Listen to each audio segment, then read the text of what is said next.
A chuva no Algarve, 3 meses depois, ainda parecia chorar por ele. Eu estava ali, em frente àquela placa de mármore polido e negro. Júlio Vesper, 1989-2024. Sem corpo, claro, apenas cinzas e metal retorcido, restos de um inferno na doca de Alcântara. O relatório da polícia tinha sido claro: 100 sobreviventes. Mas eles não sabiam de nada, pois não. Nunca souberam. E eu, por mais que tentasse, também não sabia de tudo. Pensava que ele tinha morrido por mim, que aquele rei da cidade tinha dado a vida pela minha num piscar de olhos de fogo. Que ironia! Que tolice a minha! Lembro-me da primeira vez que o vi, ou melhor, da primeira vez que reparei nele, como se fosse ontem, embora o tempo, naquela altura, se arrastasse de uma forma estranha. Uma terça-feira chuvosa no Onyx, um clube no cais do Sodré que cheirava sempre a couro caro, a fumo velho e a um medo palpável. Era o perfume do poder, ou algo parecido, que se agarrava aos fatos feitos à medida daqueles homens que mandavam na costa portuguesa. Eu, Ana, a rapariga da amadora, que tentava passar despercebida no canto. Ele estava na mesa de sempre, a cabine 4, lá ao fundo, onde a luz era fraca o suficiente para esconder uma arma, mas clara o bastante para ler um contrato. Júlio, com 30 e poucos anos, tinha aquela beleza afiada e predatória que punha as pessoas nervosas. Não era só um chefe, era o herdeiro Vesper, o homem que tinha unido as famílias em luta de Alfama e da Amadora numa máquina terrivelmente eficiente. Mas naquela noite, a máquina parecia engasgar-se. Sentado em frente a ele, estava Pedro Rocha, um tipo com um sorriso que parecia um para-brisas estalado. Pedro era, tecnicamente, um aliado, um tenente de nível médio da facção do Porto. Mas nesta vida, aliado era só um sinônimo para futuro inimigo. Estás a pensar demasiado na logística, Júlio, disse o Pedro, recostando-se e agitando o líquido âmbar no seu copo. A autoridade portuária de Setúbal já está paga. Os meus tratam do transporte, os teus tratam da distribuição. Está limpo. Júlio tamborilou os dedos na mesa de mogno. Nada sobre o Pedro era limpo. Setúbal está sob vigilância federal. Disse-te na semana passada, vamos por Aveiro ou não vamos de todo? Aveiro é caro, Pedro retorquiu, a voz a apertar. A prisão é mais cara, Júlio respondeu friamente. A tensão à mesa era tão densa que se podia cortar. Flanqueando Júlio estavam os seus 2 guarda-costas, estátuas silenciosas chamadas Luiz e Sérgio. Perto do bar, a observar a sala com intensidade de falcão, estava João, o conselheiro de Júlio, e ele acreditava, o seu amigo mais antigo. Ou isso pensava ele. Júlio pediu mais uma rodada. Precisava de um momento para pensar, 1 segundo para deixar o silêncio desconfortar o Pedro. Fui eu que me aproximei. Eu era nova. Júlio reparava em tudo e sabia que nunca me tinha visto antes. Era pequena, pálida, com o cabelo escuro puxado para trás num coque severo que realçava os ângulos afiados das minhas maçãs do rosto. A minha etiqueta dizia Ana. Mantinha os olhos baixos, os movimentos fluidos, mas hesitantes, como um cervo a caminhar por uma toca de lobos. Reabastece, Júlio disse a voz baixa. Macallan 25, liso. E um gin tônico, Pedro acrescentou, lançando-me um sorriso oleoso. Eu assenti, sem falar, e recuei para o bar. Júlio observou-me partir, os olhos a apertarem ligeiramente. Havia uma tensão nos meus ombros que não condizia com o cansaço habitual do pessoal de serviço. Eu estava aterrorizada. Devo ter estado. Quando voltei, trazia um tabuleiro redondo. Nele 2 copos. Um era um copo de cristal pesado, cheio com o âmbar profundo do uísque. O outro, um copo alto para o Pedro. Pousei a bebida do Pedro primeiro. Ele resmungou um obrigado, os olhos já de volta em Júlio. Depois, virei-me para Júlio. O tempo parecia abrandar. Júlio esticou a mão para o pires, à espera que o copo fosse colocado. A minha mão pairou. Segurava o copo de cristal do Macallan, mas então, num movimento tão sutil que Sérgio e Luiz o perderam completamente, não pousei a bebida. Olhei para Júlio. Foi a primeira vez que o olhei diretamente. Os meus olhos eram de um tom de cinzento impossível e marcante, arregalados de pânico, mas ancorados por uma estranha e desesperada resolução. Movi o tabuleiro. Com uma mão rápida e trêmula, peguei no Macallan de volta, coloquei-o na parte mais distante do tabuleiro e, em vez disso, pousei um copo de água com gás no seu pires. Júlio congelou. Eu não pedi água. Ele abriu a boca para me repreender pelo erro, para exigir o seu uísque, mas eu balancei a cabeça microscopicamente. Foi um mero tremor. Os meus olhos correram para o Macallan que eu retivera, depois para o Pedro, depois de volta para Júlio. Não, os meus olhos gritavam. Deixei a água. Virei-me e afastei-me, as costas rígidas, levando o uísque de 25 anos de volta para o bar. Que raio foi aquilo? Pedro riu, apontando para a água. Vésper, estás a ficar mole, a hidratar-te para uma maratona. Júlio olhou para a água a borbulhar. O coração dele martelava contra as costelas. Ele tinha sobrevivido a 3 tentativas de assassinato nos últimos 5 anos. Conhecia a sensação do ceifador na sala. Cabeça limpa, Júlio mentiu suavemente, a voz não revelando nada. Estamos a falar de milhões, Pedro. Quero estar atento. Observei-o enquanto eu estava no bar. Não deitei o uísque fora.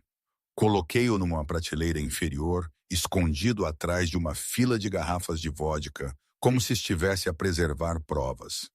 Júlio olhou para João, o seu braço direito. João estava a observar Pedro, parecendo aborrecido. Se a bebida estava contaminada, quem o fez? O barman? Pedro? Ou alguém mais próximo? Para Aveiro, disse Pedro, erguendo o copo. Se insistes.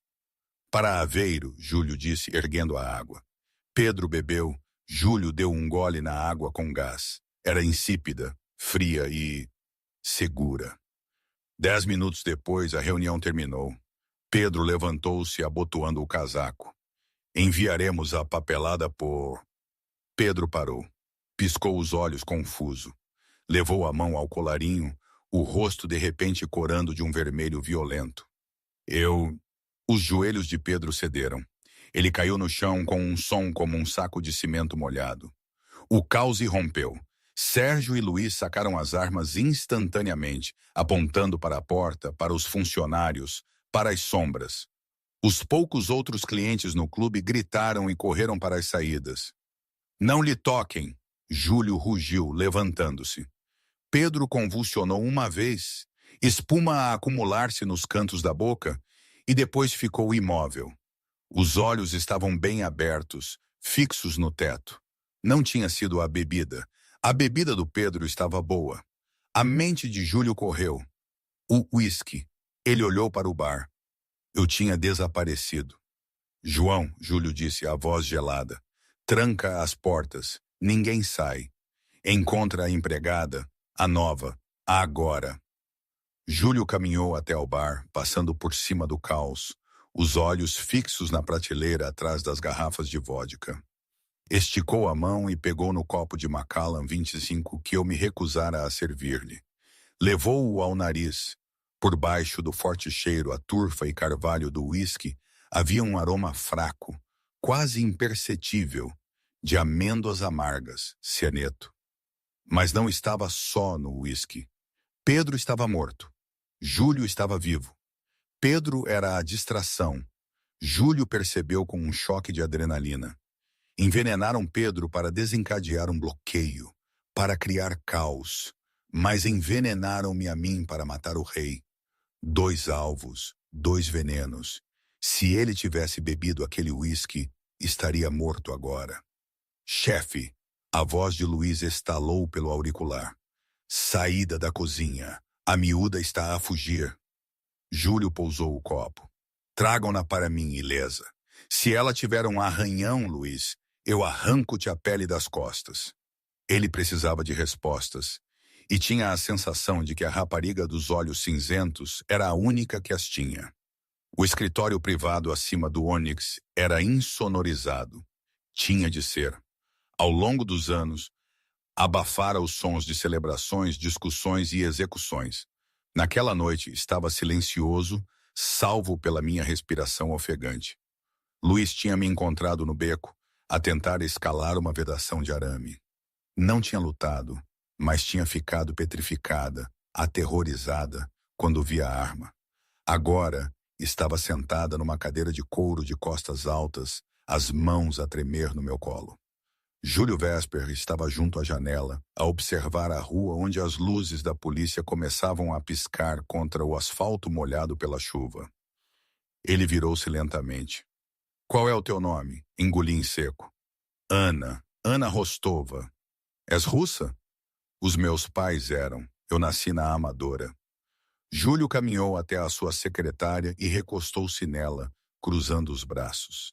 Parecia aterrorizante na luz tênue. O casaco de smoking, descartado, a camisa branca, desabotoada no colarinho. Salvaste-me a vida esta noite, Ana da Amadora. Por quê? Olhei para as minhas mãos. Estavam ásperas, gretadas de lavar copos. Eu vi-o. Viste quem? O barman, o da cicatriz no pescoço, o Benny. Os olhos de Júlio estreitaram-se. O Benny trabalhava para a família Vesper há 6 anos. O que viste o Benny fazer? Ele não fez a sua bebida na bancada principal, disse eu, a voz a ganhar um pouco de força. Fez por baixo do balcão. Vi-o tirar um pequeno frasco do bolso. Usou um conta-gotas. Apenas uma gota. E soubeste que era veneno. Suspeitei. Sussurrei. Suspeitaste o suficiente para arriscar a vida a trocá-la. Júlio deu um passo mais perto, impondo-se sobre mim. Podias tê-lo entornado. Podias ter deixado cair o tabuleiro. Em vez disso, trocaste por água e foste-te embora. Isso exige coragem ou treino. Levantei o olhar, a minha mandíbula a apertar. Eu não queria morrer. Não era o senhor que estava a beber. Se o chefe da família Vesper morre no meu turno, enquanto eu sou a pessoa que está a servir a mesa... Fiz uma pausa, os meus olhos cinzentos fixaram-se nos dele. Eu sei como isto funciona. Os guarda-costas matam toda a gente na sala para garantir que apanharam o assassino. Não o salvei porque gosto de si, Sr. Vesper. Salvei-o porque queria ir para casa ter com a minha irmã. Júlio olhou para mim. Foi uma resposta brutalmente honesta. Ele gostou. E o Pedro? Júlio perguntou. Como morreu? Eu não sei, disse rapidamente, demasiado rapidamente. Júlio moveu-se como uma cobra a atacar. Agarrou os braços da cadeira onde eu estava sentada, prendendo-me. Inclinou-se para perto, cheirando o meu shampoo de baunilha barato e o medo que irradiava da minha pele. Não me mintas, Ana. Cheiraste o uísque. Vi-te a olhar para o copo na prateleira. Sabias exatamente o que lá estava. Cheirava a amêndoas. Admiti, a respiração presa. Cianeto. A maioria das pessoas não sabe como o cianeto cheira. A maioria das pessoas pensa que é inodoro. Eu estudei química na Universidade de Lisboa antes de ter de desistir. Por que desististe? Dinheiro. Cuspi, um lampejo de raiva a cortar o meu medo. O meu pai ficou doente, precisava de um emprego. Servir bebidas a gangsters paga mais do que um estágio num laboratório. Júlio estudou o meu rosto. Era bonita, sim, de uma forma aguda e assustadora, mas era inteligente. Isso era muito mais perigoso. O Benny está morto, Júlio disse sem rodeios. Recuei. O quê? Luiz encontrou-o na cave há 5 minutos com a garganta cortada. Quem ordenou o ataque contra mim amarrou a ponta solta imediatamente. O meu rosto ficou branco. Percebi a implicação instantaneamente. Se o Benny está morto e eu sou a única que o viu fazer, então sou a ponta solta. Júlio terminou. Levantou-se e voltou para a secretária, servindo-se de uma bebida de um decantador privado e selado. Deu um gole a observar-me. Vão vir ter contigo, Ana, sejam quem forem. Eles sabem que trocaste a bebida. Sabem que és a razão pela qual ainda respiro. Vou embora, disse eu, levantando-me com pernas trêmulas. Vou deixar a cidade. Vou para Setúbal. Júlio riu. Foi um som seco e sombrio. Setúbal. Achas que as pessoas que tentaram matar-me não conseguem encontrar uma empregada em Setúbal? Estarás morta ao nascer do sol. Então o que faço? Gritei, o desespero finalmente quebrando a minha compostura. Ficas. A sala ficou em silêncio. Desculpe. Ficas comigo, Júlio disse. Estás sob a minha proteção agora, até eu descobrir quem ordenou o ataque. Não sais da minha vista. Não vais para casa. Não ligas à tua irmã. Eu não posso simplesmente... Podes e vais. Júlio pressionou um botão no seu intercomunicador. João, prepara o carro. Traz as coisas da miúda do balneário. Vamos para a penthouse. Olhou para mim. Eu parecia estar a tentar calcular uma rota de fuga, percebendo que todas as portas estavam trancadas. Quem é o químico? Júlio perguntou de repente. Pisquei os olhos. O quê? O veneno na bebida do Pedro. Foi retardado. Ele bebeu, sentiu-se bem e morreu 10 minutos depois. Isso é uma mistura de compostos complexos. E o cianeto na minha bebida. Se o Benny o tinha, alguém o fez para ele.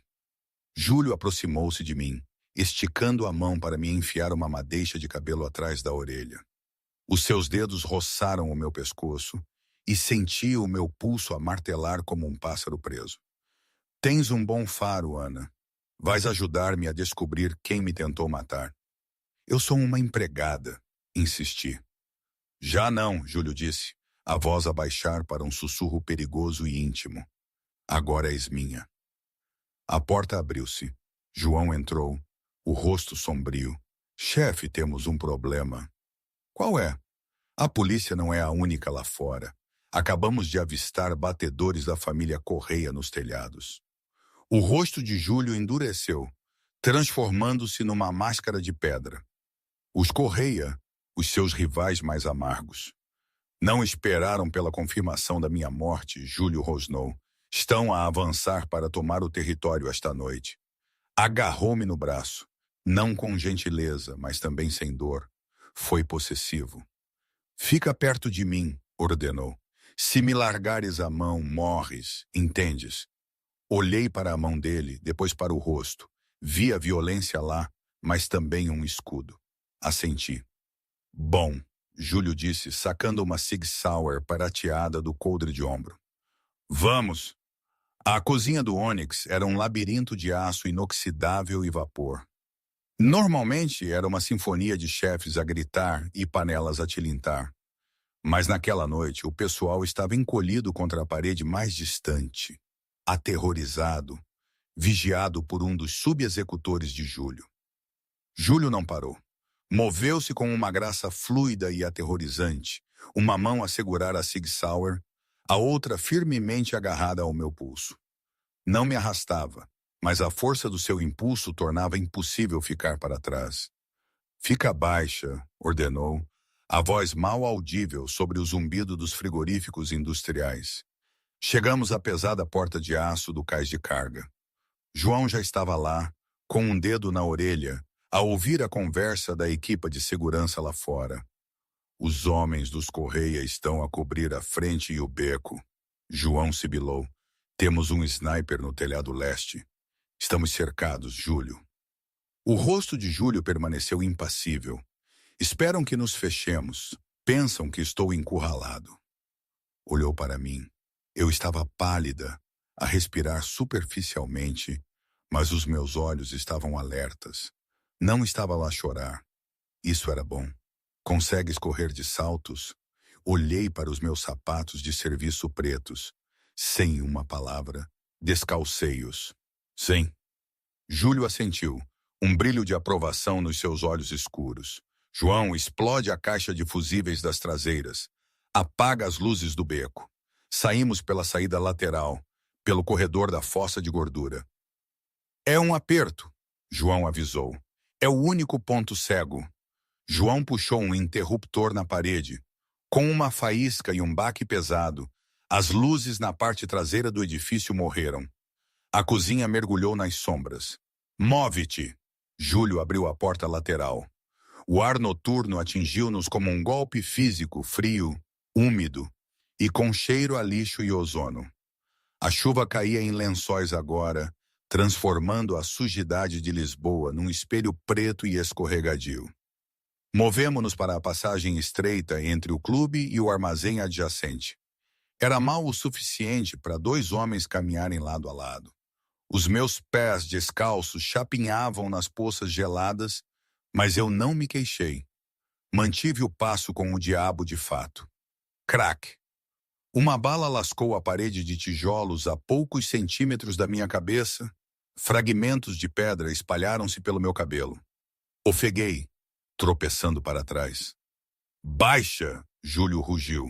Empurrou-me para trás de um caixote de lixo, o corpo dele cobrindo o meu instantaneamente. Levantou a arma e disparou 2 tiros na escuridão no fim do beco. Um homem gritou, o som cortado por um gorgolejo úmido. Eles têm o perímetro, Júlio rosnou. Olhou para mim. Estávamos tão próximos que eu conseguia sentir o calor a irradiar do seu peito, cheirar o seu perfume caro misturado com o cheiro metálico da adrenalina. Ouve-me. Quando eu me levantar, corres para o SUV preto na esquina. Não olhes para trás. Não pares. Se alguém te atrapalhar, baixas-te. Eu não consigo. Tens de conseguir. Júlio levantou-se, expondo-se para atrair o fogo. Mais 2 tiros soaram, ricocheteando no caixote do lixo. Júlio respondeu ao fogo com uma precisão aterrorizante, caminhando para a chuva de balas como se fosse imortal. Eu levantei-me e o meu coração martelava contra as costelas como um pássaro preso. Corri para a esquina, os pés a escorregar no asfalto molhado. Uma figura surgiu das sombras à minha esquerda.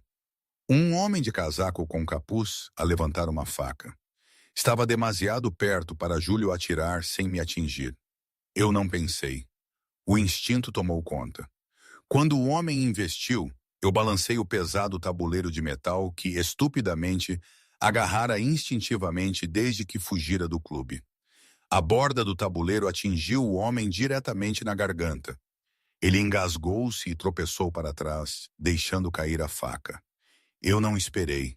Passei por ele, alcançando o escalade blindado preto, exatamente quando a porta traseira se abriu. Sérgio, o motorista, puxou-me para dentro. Segundos depois, Júlio mergulhou para dentro atrás de mim. Vai, vai! Os pneus guincharam fumegando contra o asfalto molhado, enquanto o veículo pesado arrancava, derrapando na avenida principal antes de se endireitar. Dentro do carro, o silêncio era ensurdecedor. Júlio sentou-se alisando o cabelo molhado.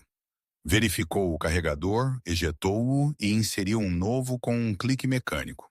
Depois olhou para mim. Eu estava a tremer violentamente agora, o choque de adrenalina a atingir-me com força. Estava encharcada, o uniforme a colar-se à pele, o cabelo colado ao rosto.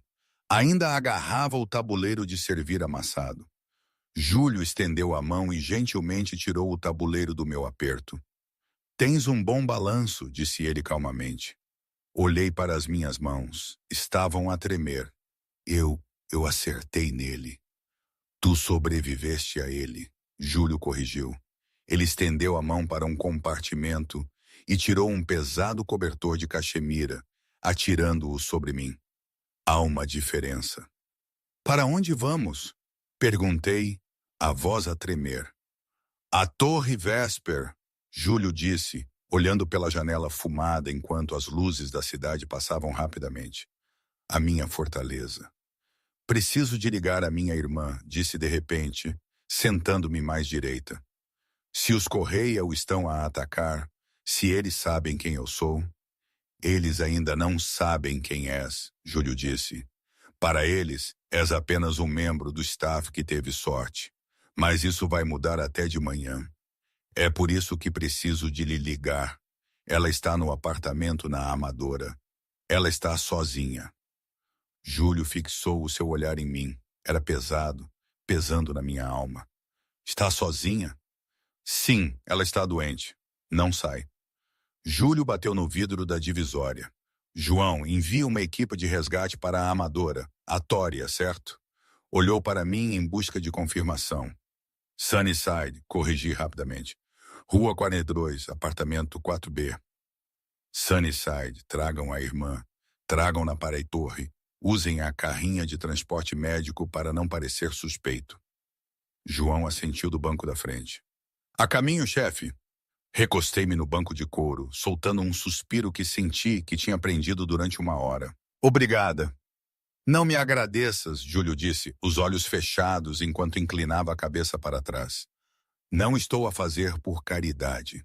Se a apanharem a ela, apanham-te a ti. E neste momento, és o ativo mais valioso que possuo. Olhei para ele. A mandíbula afiada, a boca cruel, a exaustão escondida nas linhas do seu rosto. Era um monstro. Eu sabia disso, mas era um monstro que cumpria a sua palavra. Por quê? Sussurrei. Por que é que o Pedro Rocha está morto? Era seu parceiro. Júlio não abriu os olhos. Nesta cidade, Ana, parceria é apenas uma palavra educada para esperar a tua vez de segurar a faca. O Pedro ficou ganancioso. Mas o veneno... Os olhos dele abriram-se, escuros e frios. O veneno não era para matá-lo. Era para fazê-lo sofrer enquanto eu morria. Era uma mensagem. De quem? Isso, Júlio disse, olhando para mim com uma intensidade que me fez tremer debaixo da caxemira. É o que tu vais dizer-me. A Torre Vesper erguia-se acima de Lisboa como uma agulha negra a perfurar o céu. A penthouse ocupava os 3 andares superiores, uma fortaleza de vidro, aço e mármore italiano que observava o mundo com uma superioridade indiferente. O elevador abriu diretamente para a sala de estar, um espaço maior do que todo o meu prédio de apartamentos. As paredes eram de vidro do chão ao teto, oferecendo uma vista panorâmica da cidade fustigada pela tempestade lá embaixo. Sérgio segura o perímetro. Luiz, deixa a equipa médica de prontidão para quando a irmã chegar. Júlio ordenou enquanto entrava na sala, tirando o casaco arruinado e atirando-o para um sofá de couro branco. Virou-se para mim, que estava desajeitadamente junto ao elevador, a pingar água no imaculado chão de mármore. Parecia pequena, frágil e completamente deslocada. A suíte de hóspedes é no fim do corredor, segunda porta à esquerda, Júlio disse. Há roupas no armário, provavelmente grandes demais, mas secas. Toma banho, troca de roupa, depois vem ao escritório. Eu não sou sua hóspede, disse abraçando o cobertor com mais força. Sou sua prisioneira. Júlio fez uma pausa, servindo-se de uma bebida. Água desta vez. Deu um longo gole e virou-se para me encarar. Um prisioneiro não tem escolha. Tu tens uma escolha, Ana. Pode sair por aquele elevador agora mesmo. Eu não te vou impedir. Olhei para os botões do elevador. Pensei no homem no beco com a faca. Pensei nos assassinos dos Correia. Pensei na minha irmã Sofia a tossir no nosso apartamento cheio de correntes de ar, indefesa. Isso não é uma escolha real, disse amargamente. É o único tipo de escolha que os adultos têm. Júlio respondeu. Vai te lavar. Temos trabalho a fazer. 30 minutos depois, entrei no escritório. Usava uma camisa de seda preta e calças de cordão que encontrara no armário. Roupas masculinas, com as bainhas arregaçadas, cheirando levemente a cedro e tabaco. O meu cabelo estava úmido, penteado para trás. Sem o coque severo de empregada, eu parecia mais jovem, mais suave, mas os meus olhos cinzentos ainda eram duros como sílex. Júlio estava sentado atrás de uma secretária enorme de ébano. Na secretária, iluminado por uma forte lâmpada de halogênio, estava o copo de Macallan 25. Ele trouxera-o consigo. Senta-te, disse ele, gesticulando para a cadeira em frente. Sentei-me. Olhei para o copo. O líquido âmbar parecia inocente e convidativo. Disseste que estudaste química. Júlio começou, inclinando-se para a frente. Diz-me o que sabes sobre cianeto. Cianeto de potássio, recetei, a minha voz a estabilizar-se à medida que entrava em modo acadêmico. KCN, solúvel em água, interfere com a respiração celular, impede o corpo de usar oxigênio, cheira a amêndoas amargas, mas apenas para cerca de 40% da população que tem o gene específico para o detetar. E tu tens o gene. Obviamente. Pedro não o cheirou na sua bebida, Júlio ponderou. Mas Pedro não morreu instantaneamente. Teve uma convulsão 10 minutos depois. Pedro não tinha cianeto, disse calmamente. Júlio olhou para mim. Explica. Cianeto é rápido, imediato. Se Pedro tivesse ingerido uma dose letal, teria caído antes de terminar o seu brinde. Mas não o fez. Andou. Falou. Estendi a mão, pairando sobre o copo de uísque na secretária. Posso? Júlio assentiu. Cuidadosamente agitei o ar acima do copo, na direção do meu nariz. Fechei os olhos. Amêndoas, mas algo mais. Doce, como fruta podre. Abri os olhos. A bebida que o senhor ia beber, o Macallan, estava contaminada com cianeto em alta concentração. Esse era o tiro fatal. Morte instantânea para o senhor. E Pedro foi o gatilho, teorizei. O que ele bebeu foi projetado para o incapacitar primeiro, para criar pânico, para o fazer procurar a sua bebida na confusão, ou para fazer com que os guarda-costas se concentrassem nele enquanto o assassino escapava. O que mata um homem em 10 minutos com sintomas de convulsão? Júlio perguntou. Organofosforados. Não, muito bagunçado. Estridina, talvez. Ou franzi a testa. Ele queixou-se de alguma coisa. Calor, perda de visão. Ele tocou no colarinho, disse que estava com calor. Dinatrofenol, sussurrei. Ou uma variante modificada de succinilcolina. Causa paralisia muscular e superaquecimento rápido. Olhei para Júlio. Isto não foi um rufia de rua a misturar veneno para ratos, Sr. Vesper. Isto foi um químico, um profissional. Júlio recostou-se, o rosto ilegível. Um profissional. Ele abriu uma gaveta e tirou um dossiê. Atirou uma fotografia para o outro lado da secretária. Era uma imagem granulada de vigilância de um homem de bata de laboratório a andar por um mercado movimentado em Berlim. Conheces este homem? Olhei para a foto. Sacudi a cabeça. Não. O nome dele é Arthur Silva. Era o químico do grupo em Matozinhos. Desapareceu há 2 meses. Então... Silva era conhecido pela sua assinatura, Júlio disse. Ele gostava de misturar venenos que imitavam causas naturais, ataques cardíacos, AVCs. Mas tinha uma vaidade. Deixava sempre um rastro de óleo de amêndoa amarga nas suas misturas, mesmo que não houvesse cianeto, como um cartão de visita. Olhei para o copo novamente.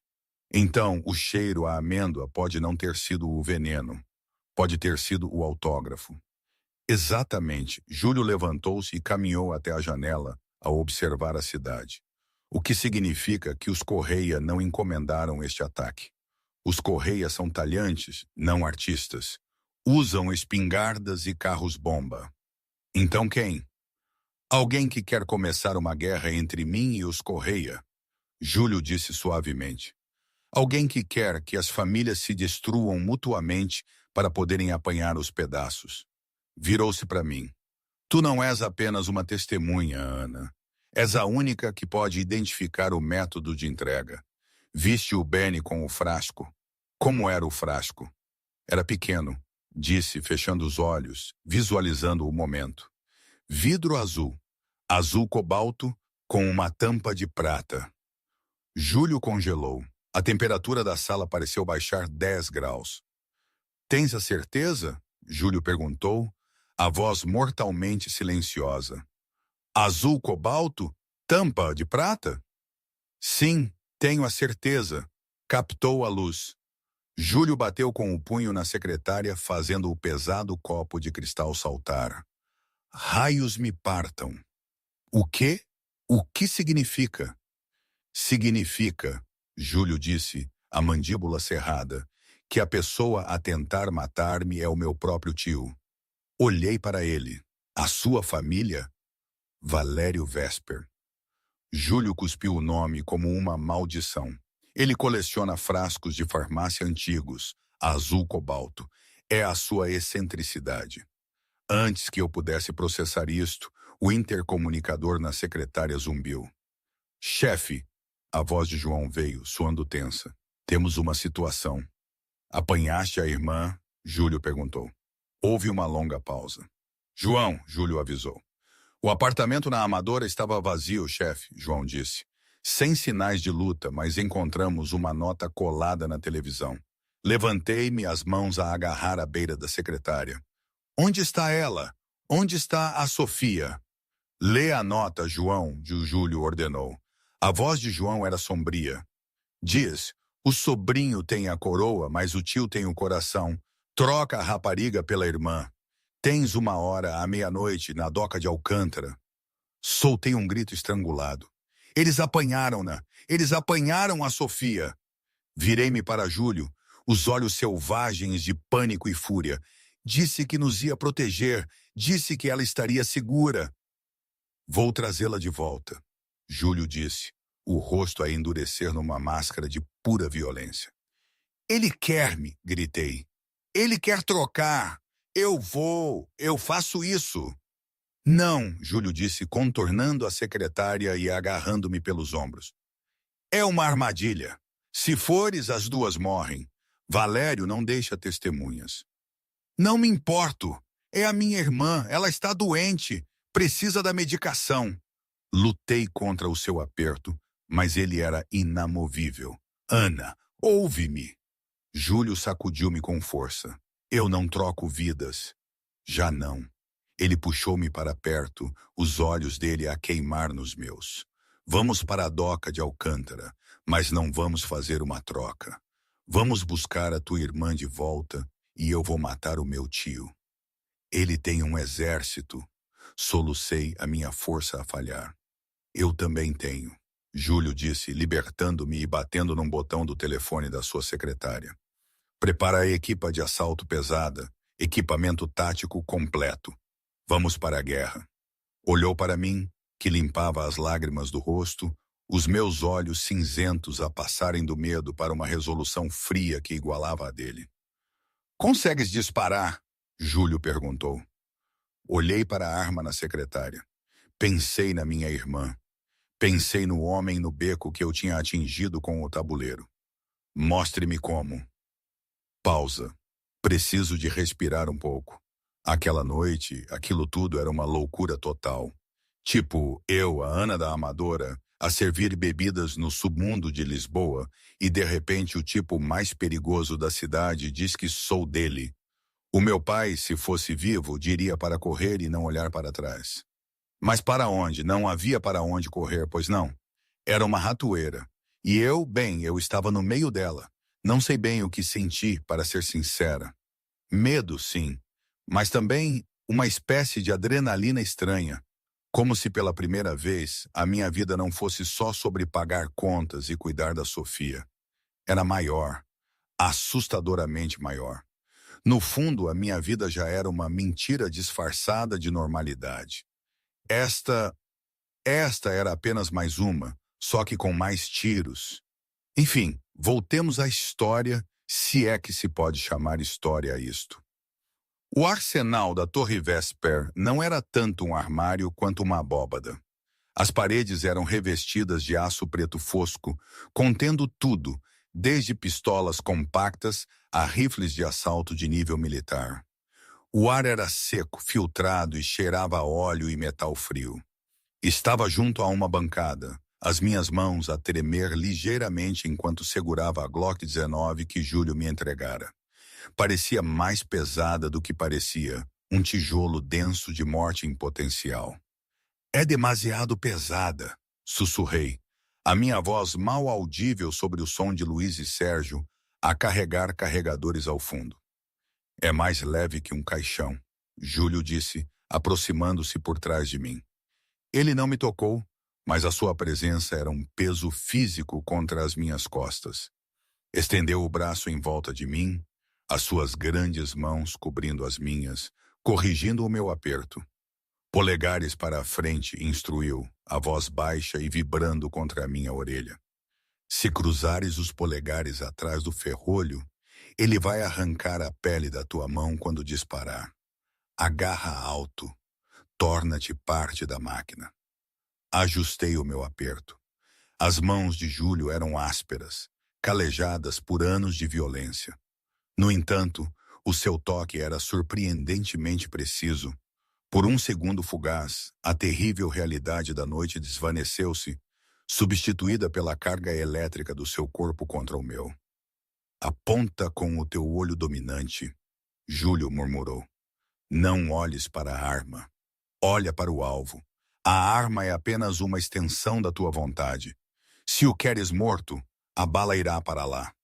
Eu não quero matar ninguém, disse a minha voz a tremer. Só quero a minha irmã.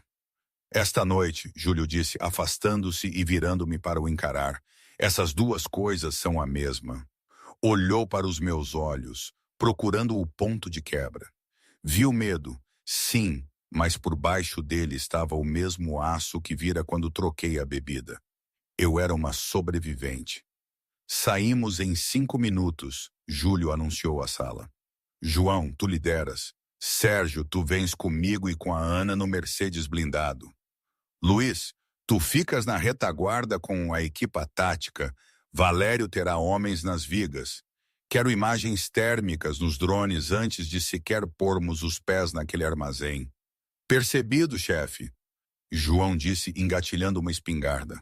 Enquanto a equipa se movia, Júlio pegou num colete de Kevlar do cabide. Era fino, dissimulável. Estendeu-o para mim. Veste isto, por baixo da camisa. E o senhor? Tenho um, ele mentiu. Não tinha, não havia tempo para ajustar outro. E ele dera o último de tamanho pequeno a mim. Pegamos no elevador privado para a garagem. A caravana esperava. 3 SUVs pretos e um sedã blindado elegante. A chuva ainda martelava a cidade, uma torrente implacável que borrava as luzes de neon em traços de sangue e ouro. Enquanto o carro acelerava pelas ruas vazias em direção à ponte 25 de abril, o silêncio esticou-se. Observei os limpa-parabrisas a ir e vir. Por que é que o seu tio o quer morto? Perguntei, quebrando o silêncio. Ele é família. Júlio olhou pela janela, o seu perfil afiado contra as luzes da rua. O meu pai construiu este império. Valério ajudou, mas sempre foi o segundo filho, o amargurado. Quando o meu pai morreu, Valério pensou que a coroa passaria para ele. Em vez disso, o meu pai deixou-a para mim no seu testamento. Ele sabia que Valério era demasiado imprudente, demasiado cruel. Então ele esperou. Ele esperou 10 anos. Júlio disse sombriamente. Ele fez de tio leal. Sorriu nos meus aniversários. Aconselhou-me em negócios. Enquanto isso, construía a sua própria base de poder, à espera de um momento de fraqueza. Virou-se para me olhar. Esta noite era suposto ser esse momento. Ele envenenou a minha bebida para me matar e envenenou o Pedro para fazer parecer um golpe falhado de uma família rival. Teria agido como o tio em luto para me vingar e assumir o controle. Mas eu arruinei tudo, percebi. Tu arruinaste tudo, Júlio concordou. Um fantasma de sorriso tocou os seus lábios. Salvaste-me, e agora ele tem de fazer da maneira difícil. O carro abrandou à medida que nos aproximávamos da doca de Alcântara. O complexo industrial era uma cidade fantasma, em ruínas, de armazéns de tijolo, docas secas enferrujadas e guindastes imponentes que pareciam dinossauros esqueléticos no nevoeiro. Edifício 77, a voz de João veio pelo rádio. Térmica mostra assinaturas de calor no 2º andar. Talvez 10 hostis e uma assinatura de calor estacionária sentada numa cadeira no centro da sala. É a Sofia, ofeguei, inclinando-me para a frente. Mantenha a calma, Júlio ordenou. Verificou a sua arma. Não entramos pela porta da frente. Valério terá armadilhas. A caravana parou à sombra de um navio desativado. A chuva era torrencial agora, mascarando o som das nossas portas a abrir. Júlio saiu para a tempestade. Olhou para mim. Fica lá atrás de mim. Se o tiroteio começar, ficas baixa e moves-te para o ponto de extração. Não tentes ser uma heroína. Agarrei na Glock no meu bolso. Não sou uma heroína, Júlio. Sou uma irmã. Júlio assentiu. Vamos. Movemo-nos pelas sombras. Uma equipa de fantasmas no aguaceiro. Contornamos a entrada principal do enorme armazém, dando a volta a uma porta de manutenção enferrujada no lado sul. Luiz usou uma lança térmica silenciosa para derreter o cadeado. Chiou brilhando laranja e depois abriu-se. Estávamos dentro. O armazém era cavernoso, cheirando a cimento molhado e diesel velho. Lá no alto, a chuva martelava no telhado de metal corrugado, criando um ruído branco ensurdecedor. O resto do chão era um labirinto de caixas de transporte. No centro do espaço aberto, debaixo de uma única lâmpada, estava uma cadeira de madeira. Amarrada a ela, uma jovem. A sua cabeça pendia, o cabelo escuro a obscurecer o rosto. Sofia! Gritei, incapaz de me conter. A figura na cadeira levantou a cabeça. Era ela. O rosto estava contundido, os olhos arregalados de terror. Ana, foge! Sofia gritou, a voz rouca. De repente, uma enorme luz acendeu-se das passarelas acima, cegando Júlio e a sua equipa. Bem-vindos à reunião de família! Uma voz trovejou da escuridão dos pórticos superiores. Júlio não se intimidou. Levantou a mão, sinalizando à sua equipa para não disparar. Mostra-te, Valério! Um homem aproximou-se do parapeito da passarela. Era mais velho que Júlio, usava um fato cinzento impecável que parecia intocado pela sujidade do armazém. Segurava uma bengala, embora não precisasse dela. Era uma arma, não um apoio. Júlio, Valério Vesper sorriu, estás péssimo. Não gostaste do uísque? Prefiro água ultimamente, Júlio gritou de volta. Larga a miúda, Valério. É uma civil. Isto é entre nós. Ah, mas ela já não é uma civil, Valério riu. Gesticulou para mim, que estava a apertar os olhos contra as luzes. Ela é o ratinho que quebrou a armadilha. Estou bastante impressionado, na verdade. Uma empregada, a sério, Júlio? Estás a namorar para baixo. Larga-a, Júlio repetiu, a voz a descer uma oitava, tornando-se algo primal. Não me parece, Valério suspirou. Vês, eu preciso que sofras, sobrinho. Preciso que saibas o que é perder tudo antes de morreres. Valério levantou uma mão. Das sombras das caixas no rés do chão, uma dúzia de homens emergiu, armas em punho. Tinham a equipa de Júlio cercada. Larguem as armas, Valério ordenou, ou a irmã vai primeiro. Um dos homens de Valério aproximou-se da Sofia, pressionando o cano de uma espingarda na têmpora dela. Sofia soluçou, apertando os olhos. Júlio ficou imóvel. Calculou as probabilidades. João e Luiz podiam abater 4, talvez, mas Sofia estaria morta antes de puxarem os gatilhos. Faz isso, Júlio, Valério provocou.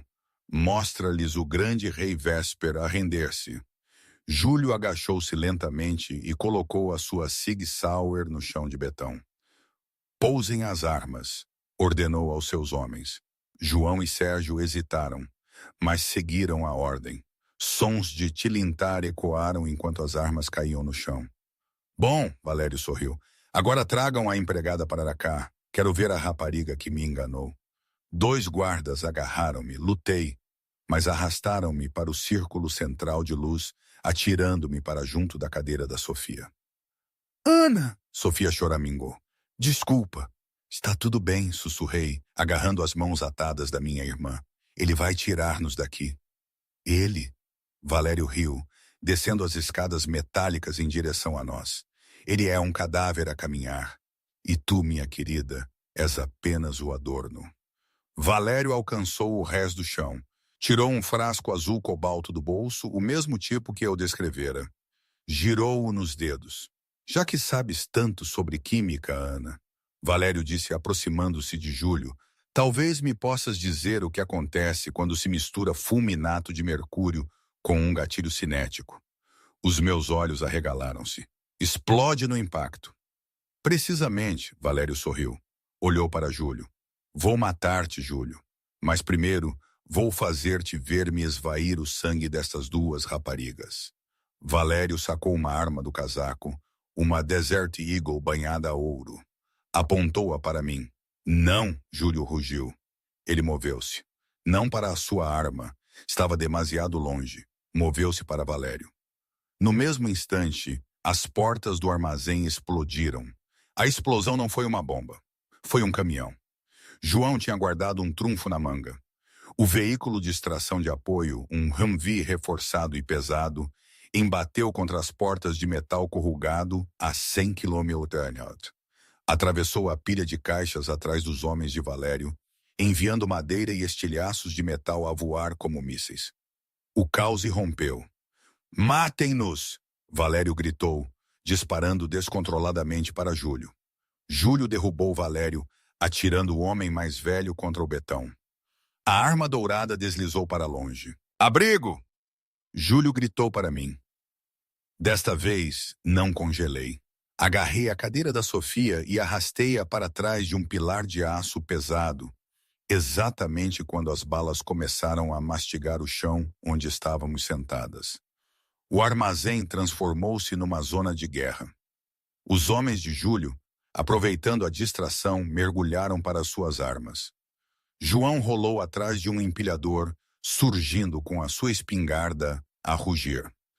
Sérgio levou 2 balas no colete, mas continuou a disparar, abatendo um sniper na passarela. No centro da tempestade, Júlio e Valério estavam presos numa luta brutal corpo a corpo. Valério era mais velho, mas era enganosamente forte, impulsionado por décadas de ódio. Enfiou um joelho nas costelas de Júlio, ouvindo um estalo, e arranhou os olhos de Júlio. Júlio deu-lhe uma cabeçada. O som de osso a osso foi assustadoramente alto. Deu um soco na garganta de Valério, forçando-o para trás. Mas Valério tirou uma faca da manga, um carambite curvo. Rasgou, abrindo um corte profundo no antebraço de Júlio. O sangue salpicou o betão molhado. Sempre foste mole, Valério cuspiu, investindo novamente. Enquanto isso, atrás do pilar, eu tentava freneticamente desamarrar as cordas da Sofia. Os nós estavam molhados e apertados. Não consigo soltar, gritei. Deixa-me, Sofia gritou. Eles estão a chegar. 2 dos executores de Valério estavam a flanquear a nossa posição. Vi as suas sombras a estender-se contra a parede. Lembrei-me do peso no meu bolso. Segurança destravada. Aperta, não puxes. Puxei a Glock 19. As minhas mãos tremiam, mas a minha mente ficou fria. Era a mesma frieza que sentia ao medir ácidos voláteis no laboratório. Um erro significava a morte. Precisão significava a sobrevivência. O primeiro homem dobrou o pilar. Não hesitei. Disparei. O recuo sacudiu-me os braços, mas a esta distância não podia errar. A bala atingiu o homem no ombro, fazendo-o girar. Caiu a gritar. O segundo homem hesitou, surpreso por a empregada estar armada. Essa hesitação custou-lhe. Disparei novamente. 2 tiros, selvagens, mas eficazes, de fogo supressor. Ele recuou. Boa rapariga. Uma voz grunhiu. Júlio estava lá. Tinha se afastado de Valério por uma fração de segundo. Agarrou a faca do cinto do homem caído e cortou as cordas da Sofia num só movimento. Vai para o Humvee, Júlio ordenou. Luiz está a conduzir. Vai! Não, sem o senhor. Agarrei-lhe o braço. A sua camisa branca estava encharcada de sangue, tanto do corte no braço quanto de um arranhão na lateral. Tenho de acabar com isto, Júlio disse, olhando para o centro da sala. Valério tinha recuperado a sua arma. Estava junto aos tanques de armazenamento de produtos químicos abertos, perto do cais de carga, usando-os como cobertura. Ele estava a disparar contra João e o resto da equipa de Júlio. Júlio, esses são solventes! Gritei, vendo os rótulos nos tambores onde Valério se escondia. Acetona e hexano! Se uma bala os atingir, é uma bomba. Grande, vai fazer o telhado cair? Júlio terminou o pensamento. Júlio olhou para mim. Por um momento, os sons do tiroteio desvaneceram-se. Estendeu a mão e segurou o meu rosto, o seu polegar ensanguentado a acariciar a minha maçã do rosto. Tira a tua irmã daqui. Conduze até chegares à cidade. Não pares. O que vai fazer? Vou despedir o Valério, Júlio disse sombriamente. Empurrou-me para o Humvee, onde Luiz acenava freneticamente. Arrastou Sofia, atirando-a para o banco de trás. Meti-me lá dentro atrás dela. Onde está o chefe? Luiz gritou, acelerando o motor. Vai, gritei, as lágrimas a cegarem-me. Ele disse para ir. Enquanto o Humvee guinchava para fora das portas estilhaçadas, olhei para trás através do vidro traseiro. Vi Júlio a correr, não para longe do perigo, mas em direção a ele. Estava a correr pelo chão aberto, balas a levantar pó à volta dos seus pés. Valério viu-o a chegar e levantou a sua Desert Eagle, apontando para o peito de Júlio. Júlio não abrandou. Mergulhou, deslizando sobre o betão molhado, como um jogador de beisebol a roubar a base. Enquanto deslizava, levantou a sua Sig Sauer. Não apontou para Valério. Apontou para o tambor de aço azul logo atrás da cabeça de Valério. Acetona, altamente inflamável. Vi o clarão da arma de Júlio. Então o mundo ficou branco. Uma enorme bola de fogo irrompeu da parte de trás do armazém. A onda de choque atingiu o Humvee, levantando os pneus traseiros do chão antes de os voltar a atirar para baixo. O telhado do armazém desabou, um esqueleto gemedor de metal consumido por um inferno. Não! Gritei, arranhando a janela. Júlio! O armazém tinha desaparecido, enterrado sob toneladas de aço e betão em chamas. Luiz travou a fundo, a olhar pelo retrovisor com horror. Chefe! A chuva sibilou ao atingir o fogo, criando uma parede de vapor. Não havia movimento, nenhuma figura a emergir das chamas. Ele se foi, Sofia sussurrou, segurando-me com força. Ana, ele se foi. Olhei para o fogo. O homem que me tinha sequestrado me ameaçara e depois me salvara. O rei da cidade. Ele tinha acionado a explosão sabendo que estava dentro do raio da explosão. Tinha trocado a sua vida pela nossa. Conduz, disse, a voz oca, desprovida de alma. Mas... Luiz começou. Conduz, gritei, quebrando o silêncio. Não o deixes morrer por nada. O Humvee arrancou para a noite, deixando para trás os restos ardentes da dinastia Vesper, a chuva. Mais tarde, quando a Sofia já estava mais calma, ela contou-me como tudo tinha acontecido da parte dela. Ela estava a ver a televisão, acho que era um filme antigo que adorava, quando a porta foi arrombada. Não houve gritos, não houve luta, só homens grandes e silenciosos que a agarraram. Ela não percebeu nada, só sentiu um pano na boca, o cheiro a éter. Depois, escuridão. Acordou naquele armazém frio, amarrada, sem saber onde estava ou o que queriam dela. Lembro-me dela a dizer que a coisa que mais a assustou não foi a violência, mas o silêncio deles, o quão profissionais eram. Isso deu-me arrepios. Imaginar a minha irmã, tão frágil, naquele terror. É uma imagem que não me sai da cabeça. 3 meses depois. 3 meses de uma jaula dourada. O Algarve era lindo, a vila um sonho, mas eu sentia-me um fantasma. A Sofia estava a recuperar bem, frequentando uma escola de arte em Faro, sob a vigilância atenta dos guardas que João contratara. Mas eu continuava assombrada pela memória de um homem de fato feito à medida, que me olhara como se eu fosse a única coisa perigosa na sala. Luiz, que trocara o equipamento tático pelo uniforme de motorista, estava sempre por perto. Júlio Vesper, 1989-2024. Morto, o corpo desintegrado. E eu ali, a chorar. Ele morreu para me salvar, Luiz. E eu nunca lhe pude dizer que não bebi a água porque tinha sede. Bebi porque confiava nele. Mas, convenhamos, o que fariam vocês? Era preciso? Fingir a morte dele assim? Deixar-me naquele sofrimento, naquela solidão? Tinha mesmo de ser daquela maneira tão cruel? Às vezes, quando o silêncio daquela penthouse era ensurdecedor, eu lembrava-me da universidade, das horas que passava no laboratório, o cheiro a reagentes químicos, a precisão das medidas, a promessa de um futuro limpo, diferente. A Sofia dizia que eu era uma gênio, sempre com os olhos nos livros. Que ironia, não é? A vida fez um desvio tão grande que acabei a usar esses mesmos conhecimentos para sobreviver no mundo de Júlio, o que era suposto ser o meu oposto.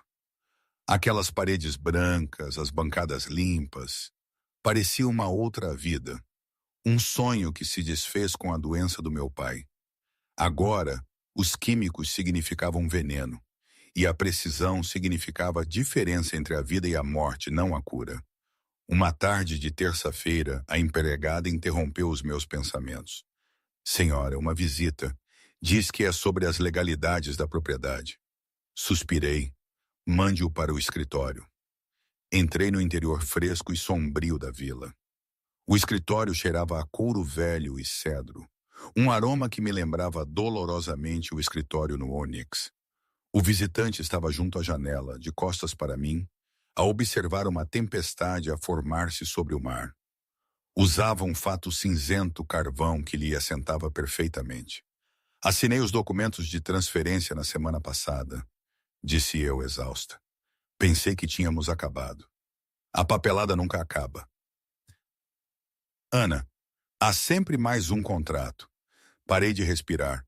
A voz era mais rouca, mais profunda, mas eu conhecia-a no fundo dos meus ossos.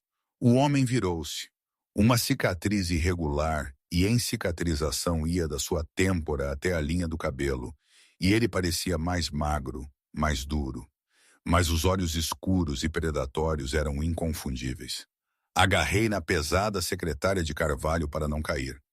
Está morto, sussurrei. Vi o fogo, vi o relatório. Custou muito dinheiro falsificar registros dentários. Júlio Vesper disse, caminhando lentamente para mim. Ele movia-se com uma ligeira rigidez, um lembrete da violência a que sobrevivera.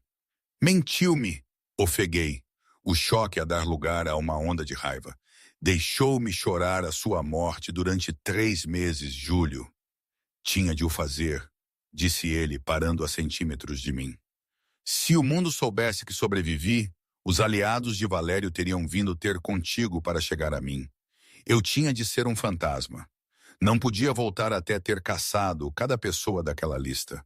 Ele estendeu a mão, quente e calejada, contra a minha bochecha. Terminei a lista esta manhã, em Zurique. Olhei para ele, a minha visão a embaçar. Ficou longe para me proteger? Disse-te uma vez, Júlio disse, a voz a baixar para aquele sussurro perigoso e íntimo. Não troco vidas, eu as protejo. Ele meteu a mão no bolso e tirou um pequeno objeto. Era um pires do Onyx. Salvaste minha vida com um copo de água. Júlio sorriu, uma expressão rara e genuína que suavizou os seus traços cruéis. E eu queimei o meu reino para salvar o teu. Acho que isso nos deixa quates.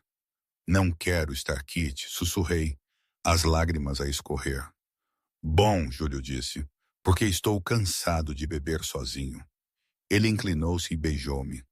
Foi uma reivindicação desesperada e possessiva que sabia a chuva, a sobrevivência e a uma promessa que nunca poderia ser quebrada. O império acabou, Ana, murmurou contra os meus lábios. A família Vesper está morta. Agora sou apenas um homem, reformado. Eu ri, um som que finalmente quebrou o silêncio da vila. Enlacei os braços à volta do seu pescoço. Não se preocupe, chefe. Eu tomo conta do bar. O rei estava morto. Viva a rainha. E agora? Ainda não sei bem. A vida com Júlio é um turbilhão constante, uma montanha-russa que nunca para. Há momentos em que sinto que encontrei o meu lugar, que pertenço a este caos ao lado dele. Noutros, questiono tudo. O preço que paguei, o que ainda posso vir a pagar. Mas ele está aqui, e eu também, e a Sofia está segura. Talvez seja isso que importa no fim. Não é perfeito, nunca será. Mas é a nossa realidade. É o que construímos, tijolo a tijolo, à beira do abismo. E por enquanto é o suficiente. Quem sabe o que o amanhã nos trará, não é?